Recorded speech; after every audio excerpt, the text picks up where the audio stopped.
this is Dan. Today is gonna be the first day that we do a daily book chat. I'm super excited. Today we're gonna be talking about Don Miguel Ruiz's Four Agreements.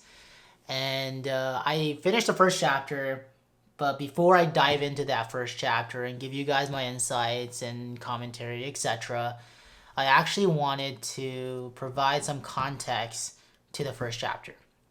And the reason for that is because the first chapter includes some terminologies, concepts, and thoughts that were a little bit different.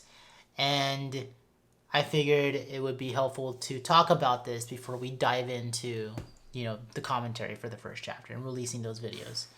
So, the first chapter is entitled The Domestication and the Dream of the Planet. I know, it's a little bit different, or I wanted to say weird, but I wasn't allowed to say weird, even though I said it. Sorry, guys.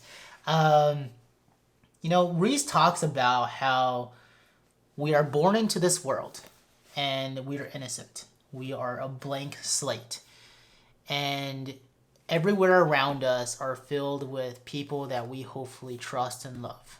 And these people, our parents, our teachers, our siblings, our dogs, etc., they help us learn in the world. And as we learn, we create these agreements with the world, these agreements that we hold as facts. And they compile together to be called, according to Ruiz, the Book of Laws.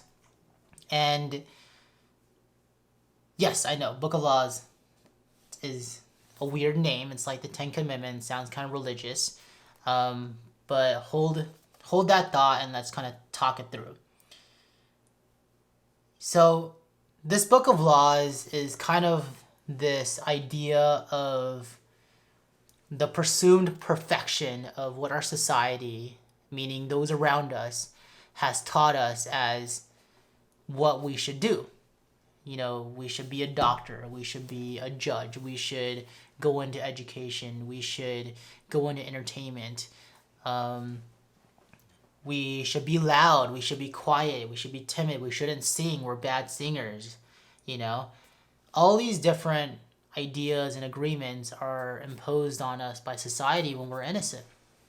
And this initial Book of Laws is, in my opinion, and kind of Ruiz's opinion, a unattainable perfection that society has placed on us. And it's also, what that little voice in the back of our head, which Ruiz calls the judge, uses to judge us, the victim. Even though everything is inside my head, I'm trying to compartmentalize it with, hey, bad judge, and self-sabotaging victim. This Book of Laws is used by the judge to tell us we're not good enough, that if we don't abide by these Book of Laws, we will never get the attention and the approval of those around us. And this leads our victim to feel like incompetent, inadequate. And, because this Book of Laws is not set by agreements that we willingly made with our autonomy, it is filled with things that are unrealistic. And because of this unrealisticness, this Book of Laws leads us to feel paralyzed, overwhelmed with anxiety. And I think this dynamic between the judge and the victim is kind of the perfect example of anxiety. The anxiety that we have whenever we make a mistake, whenever we disappoint somebody around us, whenever we feel like somebody's angry with us. And Ruiz actually describes the idea of anxiety so perfectly with his quote-unquote personification of hell.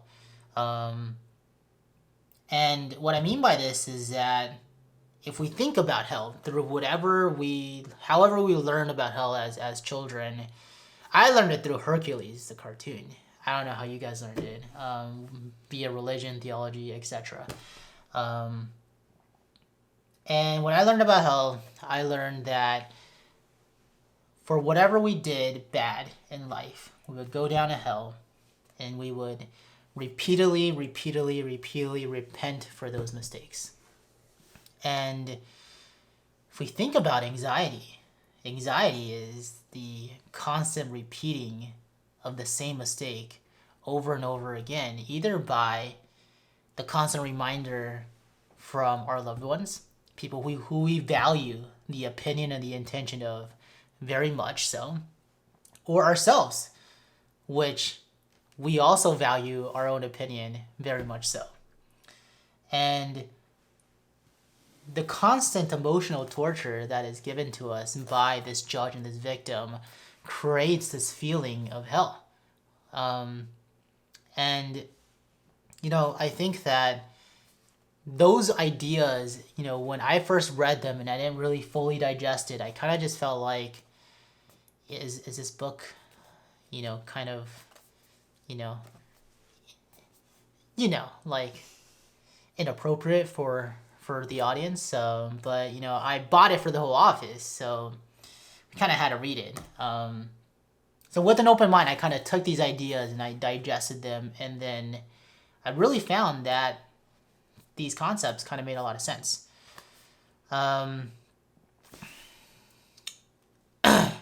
So he ends the chapter, with just telling us that the 4 agreements that we had, or that he's going to talk about, not that we had, but that he's going to talk about, is going to be our way of breaking the bad agreements in our book of laws and enabling us to live freely without fear of not being good enough. And I think that's kind of, I think that I'm going to actually talk about the fear of not being good enough in one of the commentaries.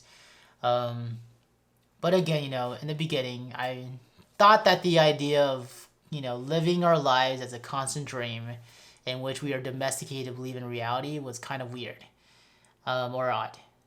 But if we think about it, we're constantly talking about how we are molded by society to think and feel and etc. a certain way. We're manipulated.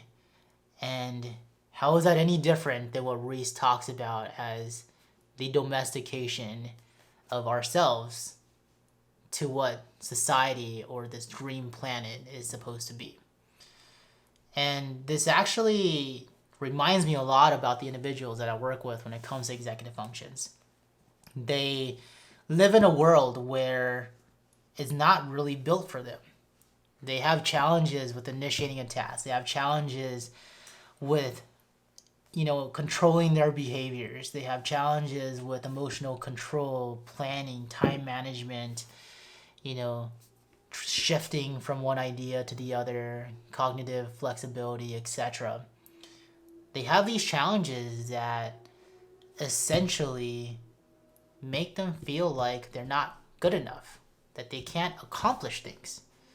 And it's part of this book of laws that was imposed on them as they were kids, when they were innocent, when they knew no better. And why so many of my clients struggle with anxiety and depression is, after reading this specifically, is not surprising. When you have these agreements put into your mind from everybody else around you, and you don't do it, you're constantly not doing it. How does that not create a crazy amount of anxiety and lead to depression? Which, by the way, exacerbates executive function skills. It's kind of a very sad, never-ending cycle, which, me and my coaches hope to help with. But I definitely am curious to hear what these 4 agreements are. I know that it's listed at the front of the book, but I'm not a cheater. I didn't read that. I want to be surprised as I read. So I'm definitely interested, and I hope that it could provide some insights for me as I work with my clients. And I hope you guys tag along. And if you do, leave some comments below. Love to hear what you guys think. And yes, I know it's a little weird. But talk to you guys soon. Bye.